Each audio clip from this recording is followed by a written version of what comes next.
नमस्कार, हर्ष न्यूज की तेज गति वाली बुलेटिन छत्तीसगढ़ रफ्तार में आपका स्वागत है। चलिए शुरू करते हैं क्षेत्रीय खबरों की तेज बुलेटिन छत्तीसगढ़ रफ्तार।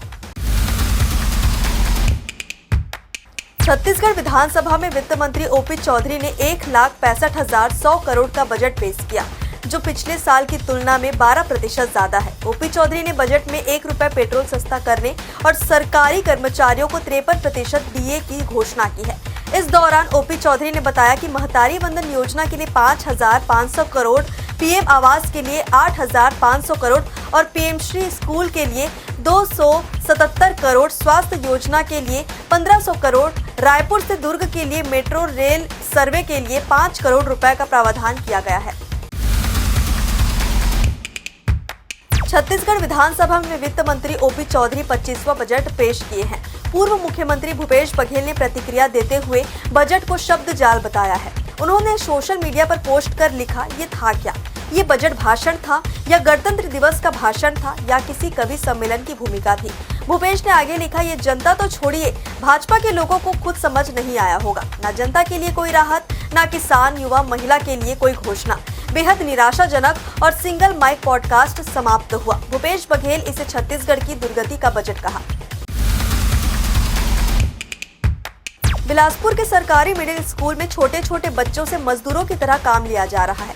यहाँ बच्चे पढ़ने लिखने के बजाय फावड़ा लेकर साफ सफाई करते नजर आए।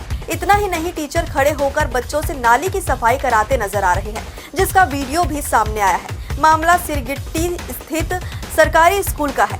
शहर से लगे बिल्हा ब्लॉक के शासकीय पूर्व माध्यमिक विद्यालय में हेडमास्टर और टीचर बच्चों को पढ़ाना छोड़कर उनसे नाली साफ करा रहे हैं। मामला बीते शनिवार का बताया जा रहा है। टीचर यहां 6वीं से लेकर 8वीं कक्षा के बच्चों के हाथ में फावड़ा देकर मजदूरों की तरह काम करा रहे हैं। छत्तीसगढ़ में दिन और रात का तापमान लगातार बढ़ रहा है। 5 जिलों में अधिकतम तापमान 36 डिग्री पहुंच गया है। अगले 24 घंटे के दौरान प्रदेश के कई जिलों में दिन और रात के तापमान में कोई विशेष बदलाव के आसार नहीं है। 6 मार्च से 2 से 4 डिग्री दिन और रात के तापमान में गिरावट होने की संभावना है। ड्राई मौसम के चलते रविवार को जगदलपुर जिला सबसे गर्म रहा। यहाँ अधिकतम तापमान 36.6 डिग्री दर्ज किया गया, जो सामान्य से करीब 3 डिग्री ज्यादा था। सबसे ठंडा अंबिकापुर रहा। यहाँ न्यूनतम तापमान 14.4 डिग्री दर्ज किया गया। छत्तीसगढ़ के गरियाबंद जिले के एक किसान ने कृषि में नवाचार कर देश का ध्यान अपनी ओर खींचा। देवभोग के गहनामुड़ा के किसान अवनीश पात्र को दिल्ली में आयोजित पूषा कृषि विज्ञान मेले में नवोन्मेषी कृषि सम्मान 2025 से सम्मानित किया गया। अवनीश ने 9 साल पहले बंजर भूमि को कृषि योग्य बनाया। उन्होंने 4 एकड़ के आम के बागान में एक अनूठा प्रयोग किया। आम के पेड़ों पर पान के पत्तों की खेती की, साथ ही पेड़ों की छाया में हल्दी और अदरक की खेती शुरू की। इस इंटर क्रॉपिंग से वे सालाना 5 से 7 लाख रुपए की आय अर्जित कर रहे हैं। प्रवर्तन निदेशालय की कार्रवाई के खिलाफ छत्तीसगढ़ कांग्रेस ने आज राजधानी रायपुर में बड़ा विरोध प्रदर्शन करने जा रही है।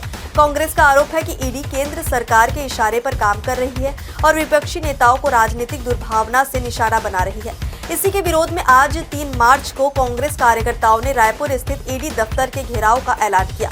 दरअसल ईडी ने कांग्रेस के सुकमा जिला कार्यालय के निर्माण से जुड़ी जानकारी मांगी थी। इस संबंध में कांग्रेस के प्रभारी महामंत्री मलकित सिंह गैदू को ईडी दफ्तर में पूछताछ के लिए बुलाया गया था, जहां उनसे लगभग 9 घंटे तक सवाल जवाब किए गए।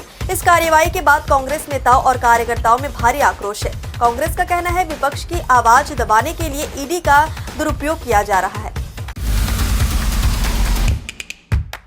घर के सामने निस्तारी रास्ते को लेकर हुए विवाद में एक परिवार के सदस्यों ने पड़ोसी युवक पर पत्थर, लाठी और लोहे की रॉड से हमला कर उसकी हत्या कर दी। घटना का वीडियो भी सोशल मीडिया पर वायरल हो रहा है। यह घटना रविवार को बिल्हा थाना क्षेत्र के उड़गन गांव में हुई। पुलिस ने हत्या का मामला दर्ज कर 4 आरोपियों को गिरफ्तार कर लिया है और आगे की कार्रवाई में जुटी हुई है। छत्तीसगढ़ कोयला घोटाला मामले में लंबे समय से जेल में बंद निलंबित आईएएस रानू साहू, पूर्व मुख्यमंत्री की डिप्टी सेक्रेटरी सौम्या चौरसिया, कारोबारी सूर्यकांत तिवारी समेत 12 आरोपियों को सुप्रीम कोर्ट ने अंतरिम जमानत दे दी है। यह जमानत एंटी करप्शन ब्यूरो द्वारा दर्ज मामले में दी गई है। हालांकि सौम्या चौरसिया पर आय से अधिक संपत्ति का एक अन्य मामला भी दर्ज है, जिसके चलते वह अब भी जेल में रहेगी। इस मामले में उन्हें जमानत नहीं मिली है, जिससे उनकी रिहाई फिलहाल संभव नहीं है। नया रायपुर में सड़क हादसे में घायल युवक को पुलिस जवानों ने सीपीआर देकर जान बचाई है। युवक की बाइक डिवाइडर से टकराई, जिससे वह गंभीर रूप से घायल हो गया था। सिर से खून भी बह रहा था। इसी सड़क पर गुजर रहे बीएसएफ के जवान और अफसरों ने घायल युवक की मदद की। मौके पर से राखी पुलिस को सूचना देने के साथ ही सीपीआर दिया। बह रहे खून को रोकने के लिए सिर पर कपड़ा बांधा। घटना की सूचना पर डायल 112 देर से पहुंची। उससे पहले ही जवानों ने निजी अस्पताल के एम्बुलेंस को रोककर घायल को राखी उप स्वास्थ्य केंद्र भिजवाया। छत्तीसगढ़ रफ्तार की आज की बुलेटिन में बस इतना ही। अपने आसपास के खबरों से जुड़े रहने के लिए हमेशा बने रहे हर्ष न्यूज के साथ। नमस्कार।